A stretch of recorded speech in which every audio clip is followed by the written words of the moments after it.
国际新闻来看，受到全球关心的美国甲罗西亚的会谈，暂伫沙特阿拉伯举行。虽然乌克兰甲欧洲国家拢无受到邀请，也毋过美国甲罗西亚会谈是超过4点钟，嘛达成4项共识。两国的高层会来促成战争赶紧收煞。也毋过罗西亚针对乌克兰想要加入北约，表示讲这因无法度让步。美国总统川普昨晚批评拜登政府造成战争恶化。嘛批评乌克兰甲欧洲伫过去3冬都无出现甲罗西亚谈判的机会。这次伫沙特阿拉伯首府里亚德的美俄会谈，是俄乌战争将近3年，美俄高层第一摆接触。会谈进行超过4点钟，会后达成4项共识，包含美俄同期建立参详机制，人民高层团队用持久演习，而且各方拢能接受的方式，赶紧结束乌克兰冲突。甲战争结束了后，美俄将对地缘政治等议题进行合作等。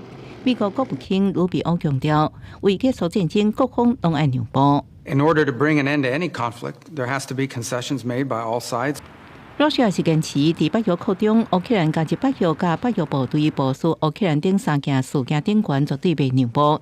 也批评美国前拜登政府使人乌克兰加入北约，就是战争爆发的问题之一。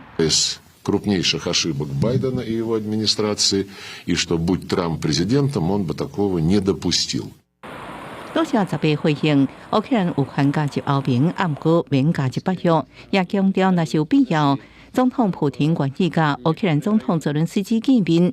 即马伫土耳其访问的泽伦斯基10日是表示，任何结束战争的谈判，拢应该达至乌克兰甲欧洲，甚至是土耳其。泽伦斯基已经将原定访问3个行程延后到3月。美国总统川普10日伫非洲批评前总统拜登伫俄乌战争当中做真侪错误的决定，也对乌克兰甲欧洲国家一直有怨言、无受邀请谈判表示不满。